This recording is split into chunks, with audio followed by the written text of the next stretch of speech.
The marriage process always seems so simple, except when you're really close to getting married. Then all of a sudden, there's so many things you have to do. Relatives are saying you have to do this process, go through this ceremony. In your head, you're just thinking, we'll go to church, say I do, and we can live happily ever after. But one of the things we're asked to do is traditional marriage counseling. So many people have had different responses to them. Some have completely rejected them, fought tooth and nail not to have them. Others have gone through them and regretted it. Others have gone through them and recommended it. And so today we have this discussion.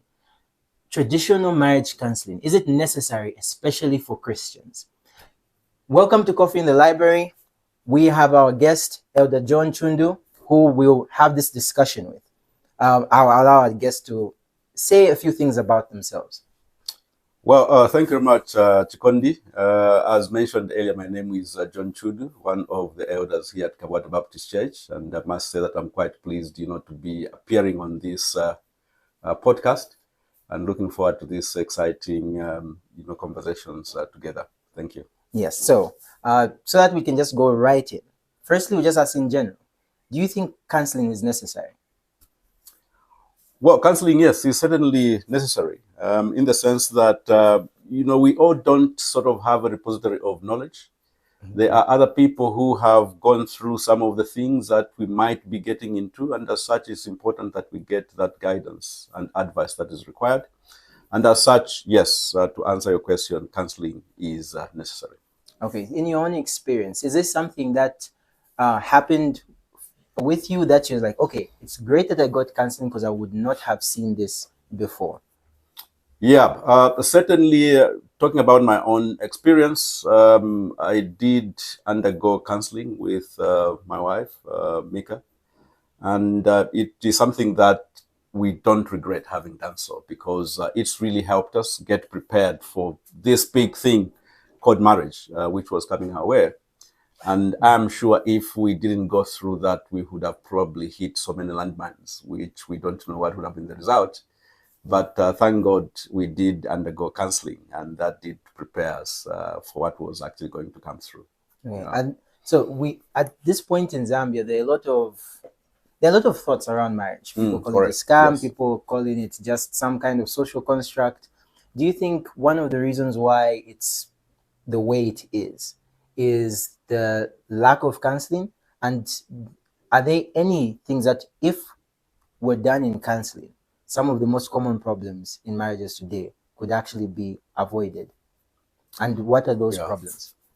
Yeah, well, I think it's important, first and foremost, for us to understand that when we are talking of marriage counseling, there are aspects that are going to be dealt with in that marriage counseling. A number of things that will be covered are things like, for example, communicating within marriage, how to treat the various aspects that are going to come up in terms of conflict resolution. How are those things going to be done? Things to do with the different duties, roles and responsibilities that are required of each party in there. Now, I'm just trying to imagine a situation where this hasn't happened. People will be coming in with their own prejudices of what they understand marriage really is. And to a large extent, if one hasn't then gone through counseling, there are those landmines and pitfalls that you are most likely going to fall into, and which will certainly result into some disastrous consequences, such as divorce. Yeah. So that is, I think, very, very important. Yeah, I'm just thinking through. I've been in a relationship for close to now 10 months, and this entire time I've only had one fight. And I remember I was talking to my girlfriend, and I was like, if we don't have enough fights before we get married, it's going to be rough in the marriage, because that's where all the fights are not going to come. And so even just being able to navigate that space, as people who haven't fought as frequently, we definitely need some guidance. Okay, so now that we've spoken about marriage in general, we can zoom in, because there's marriage where there's counseling, where people from church will do it, and then there's traditional counseling. So now, in particular, traditional counseling, what value is there? But also, before we go into the value, did you go through traditional counseling? Did your wife go through traditional counseling? Yeah, well, I think my wife did undergo some traditional counseling of sorts. This is quite common, I think, with our women folk. For the men folk, for some reason, this aspect has been lacking. But I do remember, yes, my wife, the aunties organizing something that, she did undergo. For me, as a gentleman, no, I didn't have anything. Instead, what basically happened was the counseling that was undertaken by a couple that we had identified, asking them to sort of lead us through this whole process. This is a couple that we admired. And we thought that whatever has made their marriage to be strong is certainly going to help us if we did go to them and ask for their help. But let me put it, I think, this way. When we are talking about marriage counseling, we are talking about counseling that is going to help the couple in that context of marriage. Okay. Now, to begin with, we need to go back to the origin, the root of marriage. Okay. And for Christians, when we go to Genesis and chapter 2, verses 20b, all the way to verses 23, 24, thereabout, it's talking about God giving Adam a wife, as it were. Okay?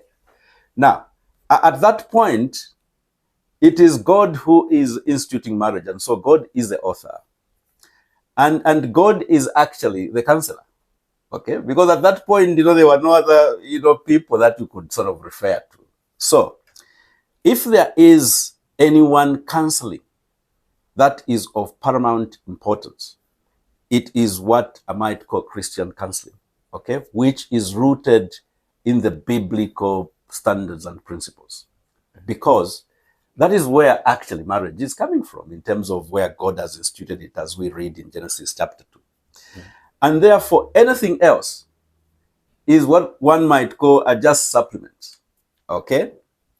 So, when we now look at what you might call traditional marriage or traditional marriage counseling. So, traditional marriage counseling is, what I might say, just an added aspect, to this big, Christian marriage counseling. And so I wouldn't want to see a situation or hear a situation where we are saying that traditional marriage counseling has now overshadowed, the Christian marriage counseling.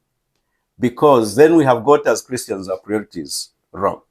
Rather, we should be insisting and asking that we get counseling that is biblically based, that is going to deal with the issues that we are going to deal with. So when we are talking of now, traditional marriage counseling, there are basically, I think, two things that, we are looking at here. The first is that this is something to do with cultural guidance, okay? Because they are saying, you are going to live in this community. What are the expectations of you as a couple in this community? Okay? So there are those cultural behaviors, beliefs that they want you now as a couple to imbibe and live with. Okay? So that is number one. Number two is to do with community focus.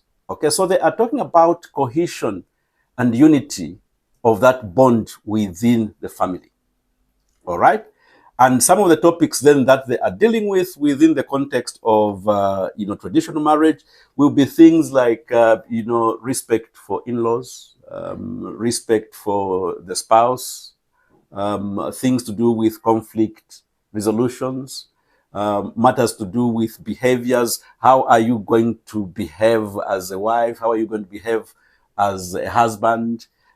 Things to do with, sexual satisfaction, and all those nuances around marriage.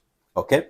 Now, the issue is that within this context, there may be certain things that might actually be at variance with what the scriptures say.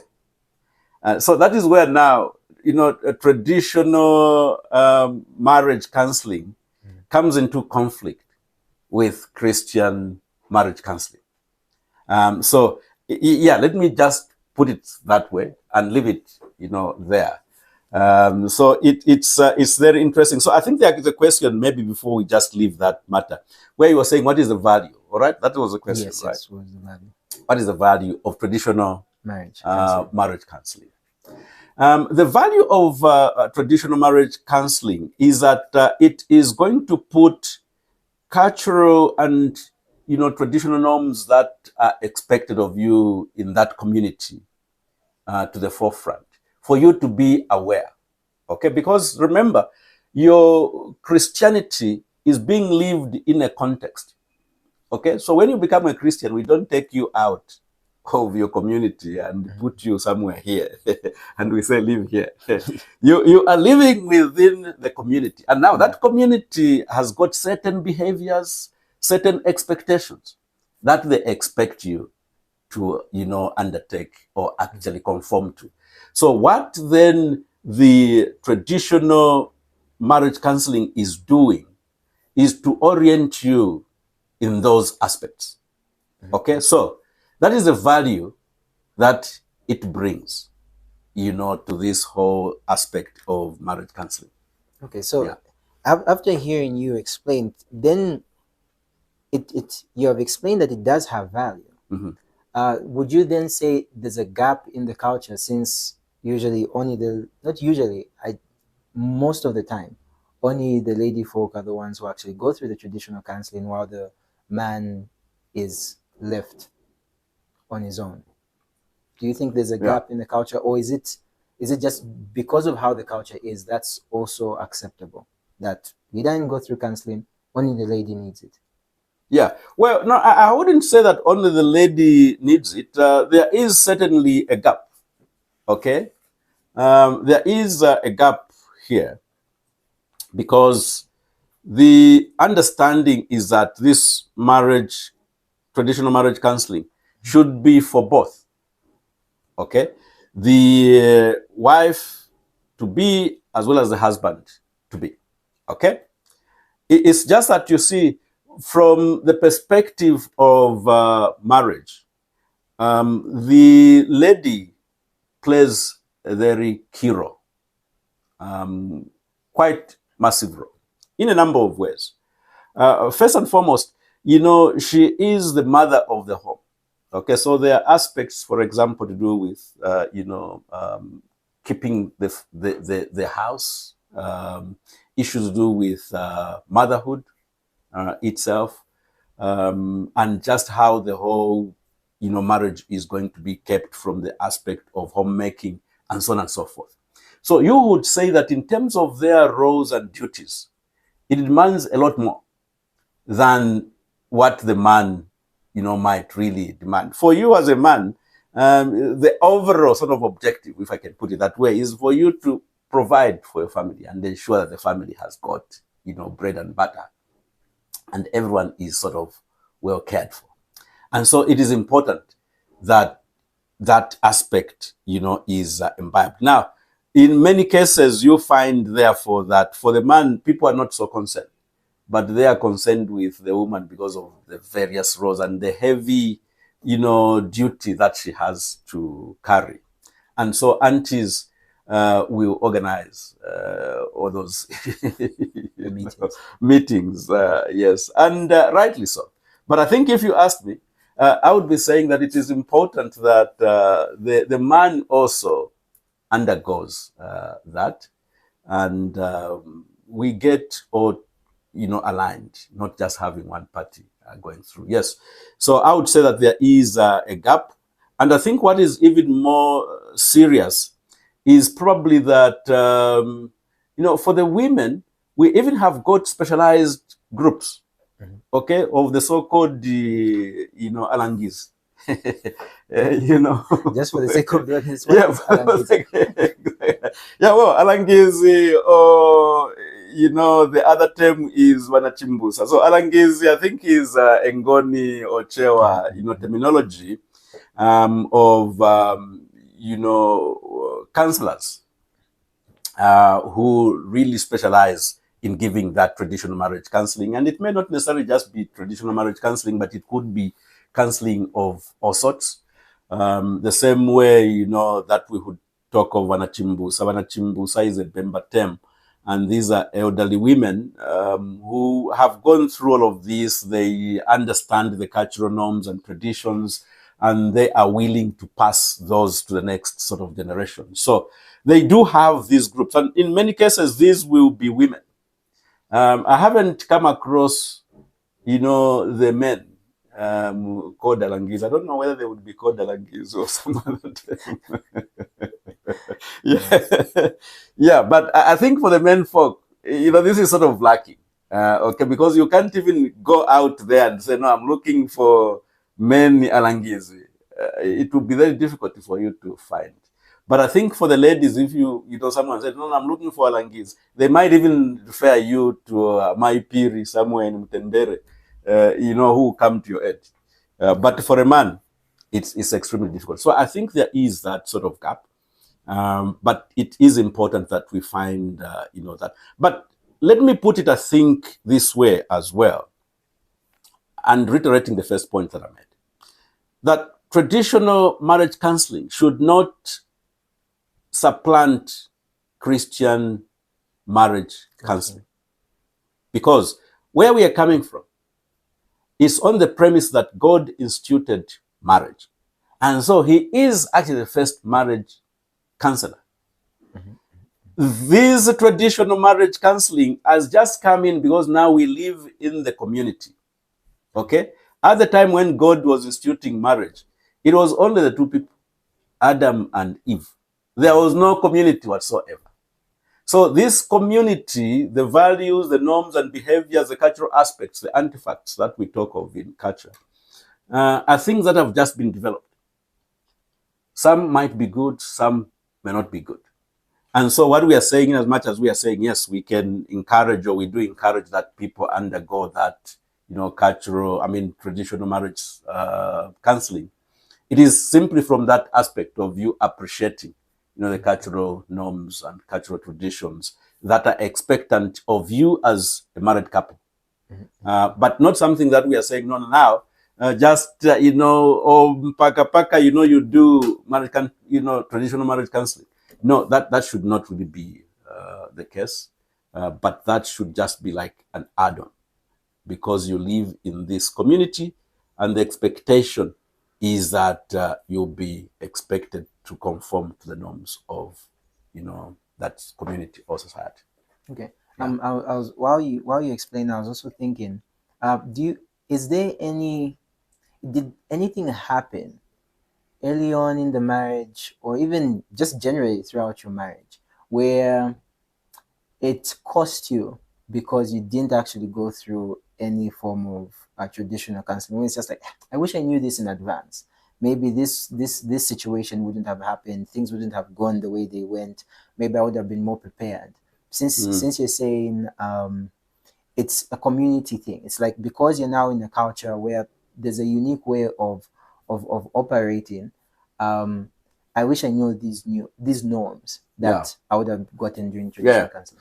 Well, I think it is important for us to note that if you have undergone Christian marriage counseling, you are fully prepared. There is nothing that you might sort of say, no, I think a traditional marriage counseling was going to supplement. We read in Timothy, 1 Timothy, I think it's chapter 2 or chapter 3, that all, scripture is sufficient, for correcting, rebuking, and teaching, and so on and so forth. So within Christian marriage counseling, you have got the full counsel of counseling that is really going to give you what you need, regardless of what community you're going to live in. Mm-hmm. Okay? Because if we say, for example, you have gotten traditional marriage counseling here in Zambia, and then you go to live in America, okay?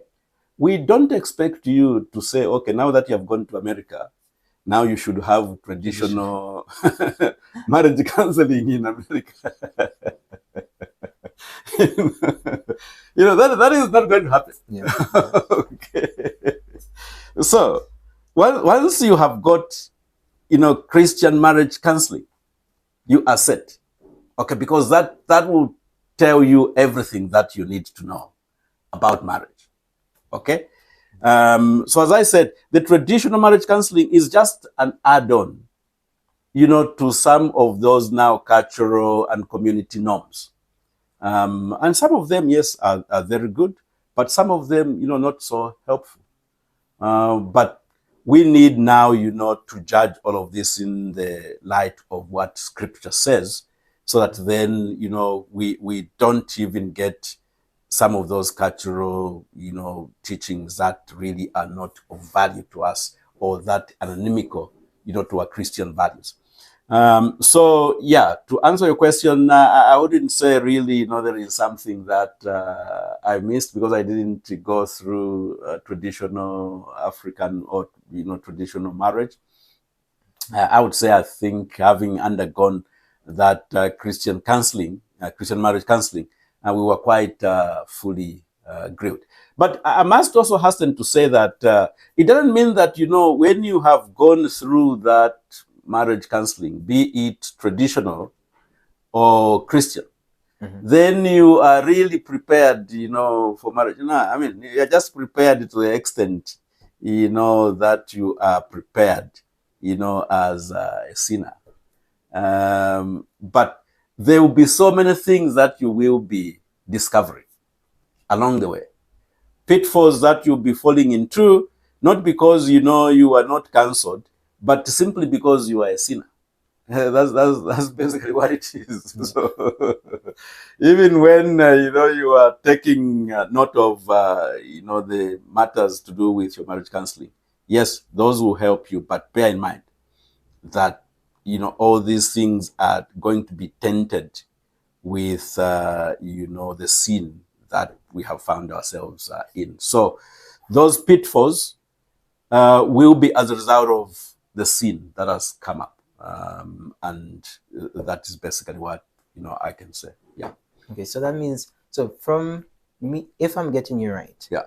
there is value, but not enough value to press and say you have to. It's like just an add-on. If you want to add on, if you don't want to add on. The one that you have to press and say you have to do this one is Christian counseling. Yeah, correct. I think, yes, if you ask my perspective, that's exactly what I would be saying.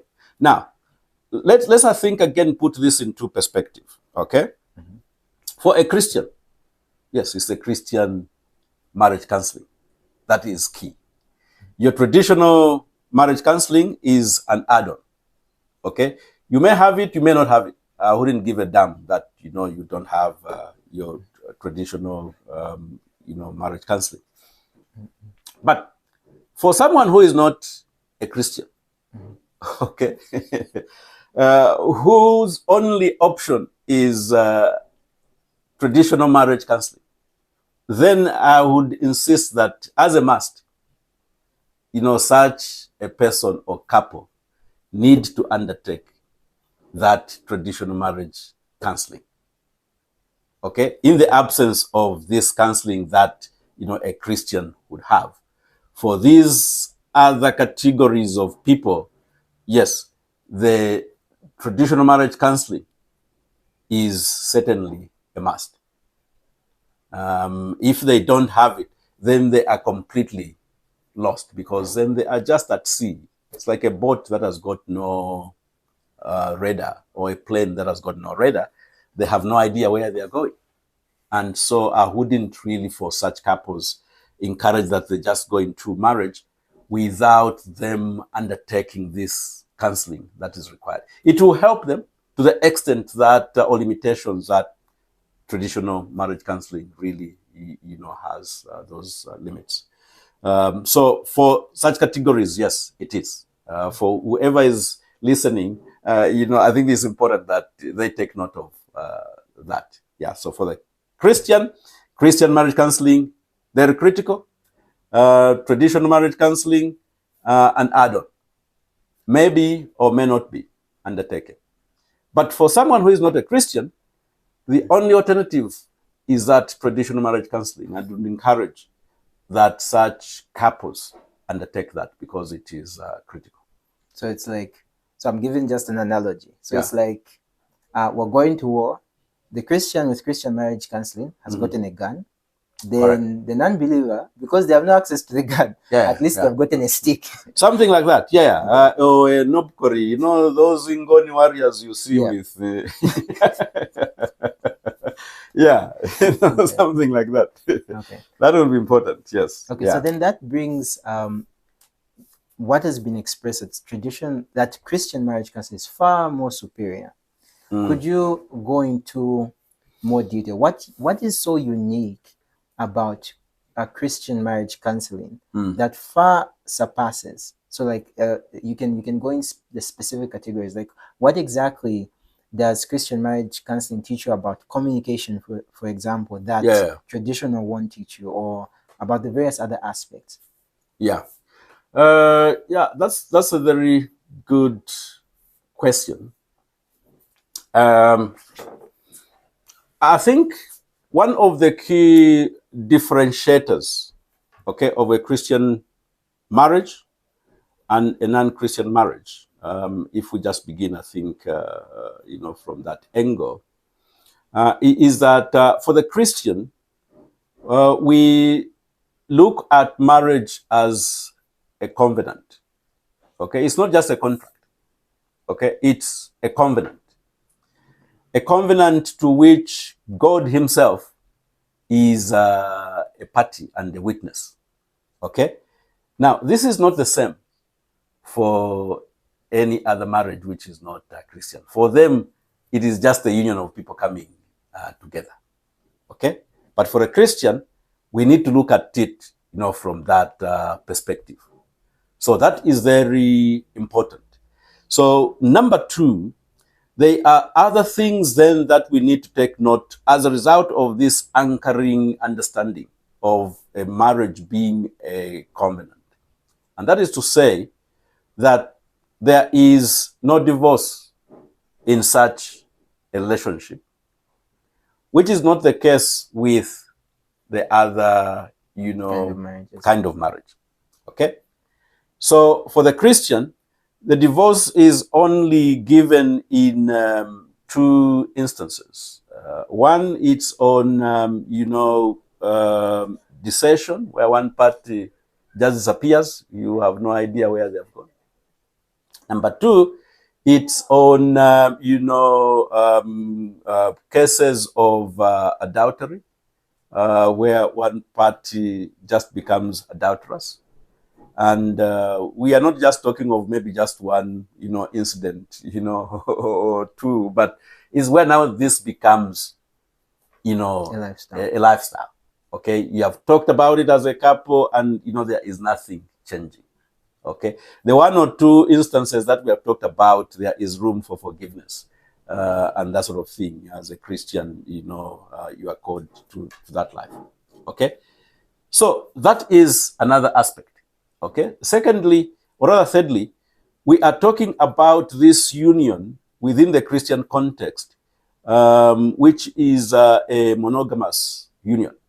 So it's one husband, one wife. Okay. With the tradition, it's different. You can have 2 wives, 3 wives, 4 wives. I don't know whether it's possible, although I've heard, I think, in some cases where one woman has also married, 3 or 4 husbands.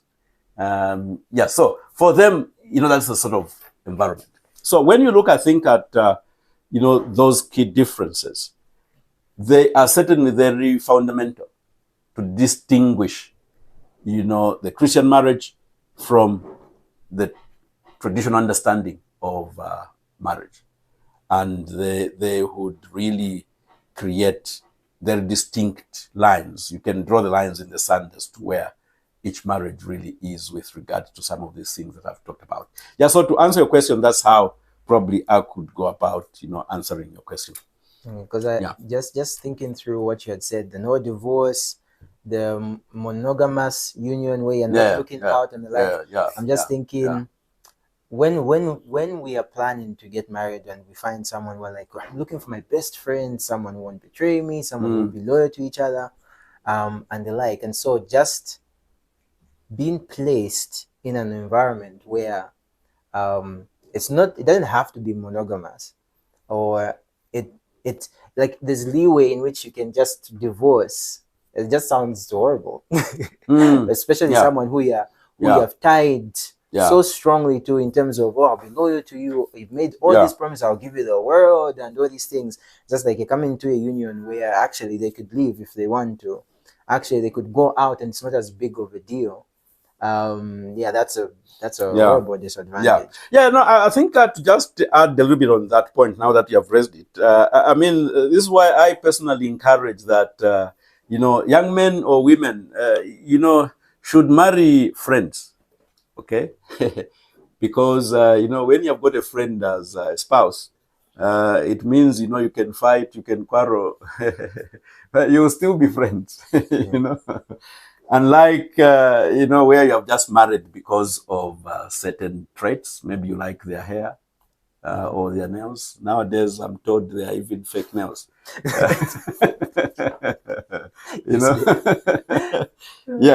Some people may want to have some of those things, and there are so many fake things. Fake eyelashes. Even bums. I didn't know that. Things like that. It's so interesting. So don't marry, for such things, because now on the day that they remove all of those things,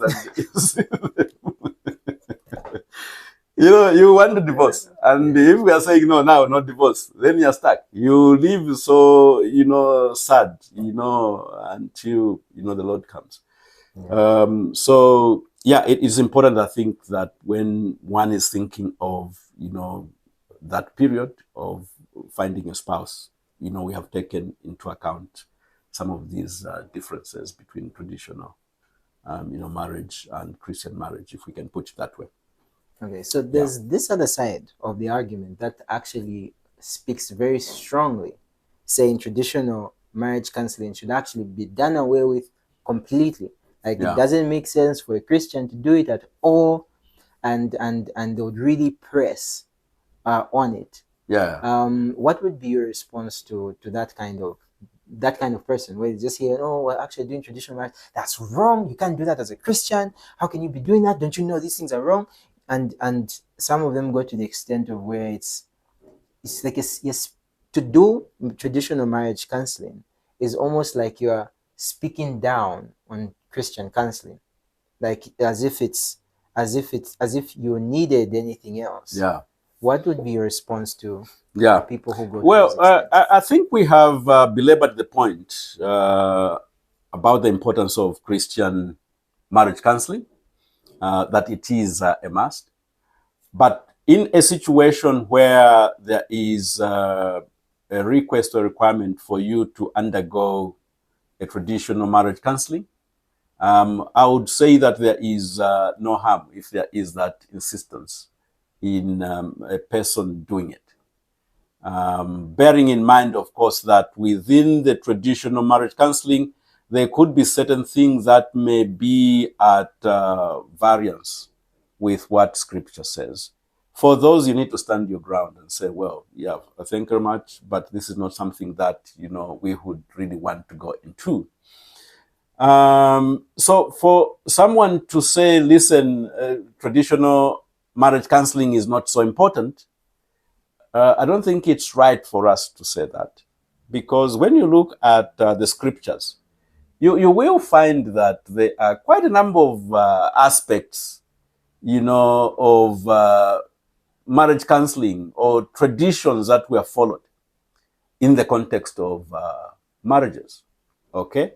You can read of the story about Isaac and Rachel, Samson and, Delilah, and, the things that they had, to do, and so on and so forth.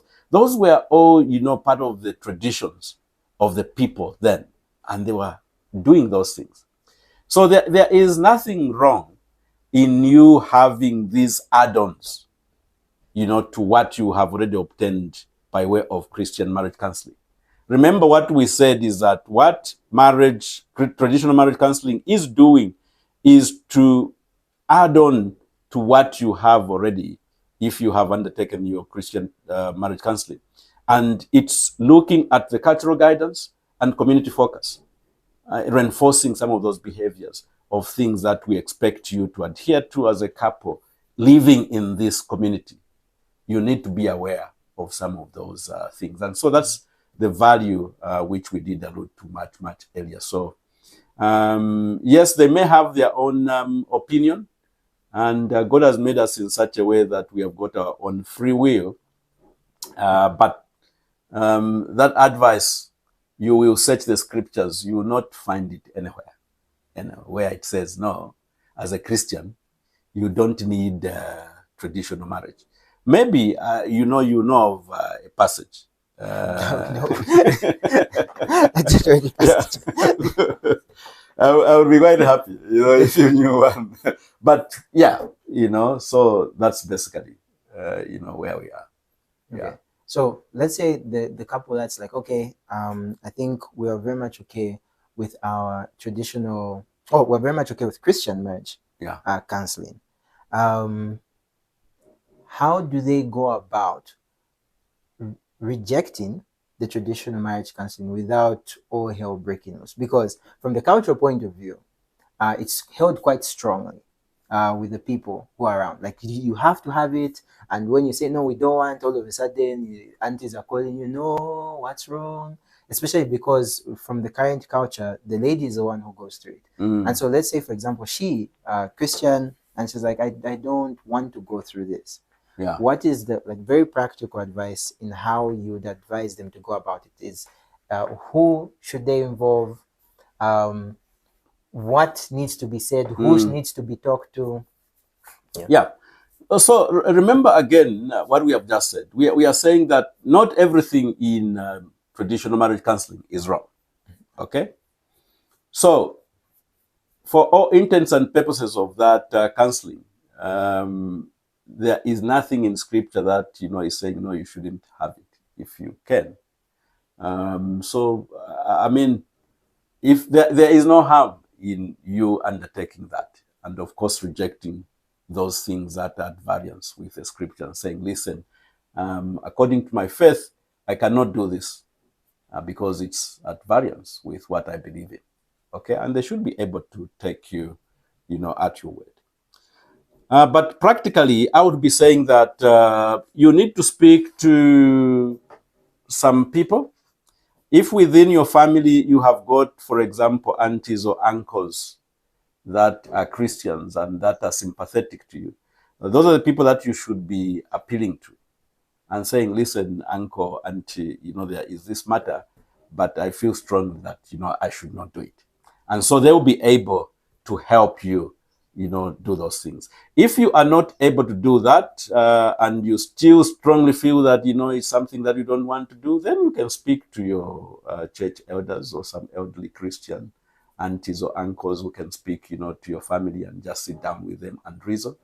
And the last one is obviously for you, to just sit down with whoever those proponents of or advocates of such, and just speak to them of what really your faith is, and in a polite and respectful way, communicate that your conscience is really not, at peace with what they are proposing. Yes, you are not being disobedient, but listen, you have got a higher calling, and this is what you would like, to put across to them. But as said, I mean, there is nothing wrong in you undergoing that traditional marriage counseling, but it has to be undertaken in light of what Scripture says. And remember what we said, Christian marriage counseling is the core. This other one is just an add-on. Yes, it should not supplement the first. Okay, thank you very much for the discussion. It has been very insightful. Yeah. There have been a lot that you have said that we need to think about. I hope the audience has really benefited, even as they prepare, if they are either married helping those who are about to get married or thinking about getting married, how they can handle the issue of traditional marriage counseling. At this point, if our guest would like to just speak directly to the audience and tell them anything, you can go ahead. But if not, then we'll come to the end. Yeah, well, thank you very much for inviting me. I think this has been a very interesting sort of topic. Time is short. We could have said quite a lot of things. Yeah. But for everyone out there, please just do take note that Christian marriage counseling is all sufficient. But of course, traditional marriage counseling is important as well, given that we live in a community where we are expected to undertake or conform or behave in a manner that conforms to those standards of the community, and those norms should obviously not be at variance with what we believe in. If they are, then we should not be undertaking those. But there is no harm, for one to undertake traditional marriage counseling if one has got an opportunity to have it. Thank you very much. From me and Coffee in the Library, we'll see you in the next episode.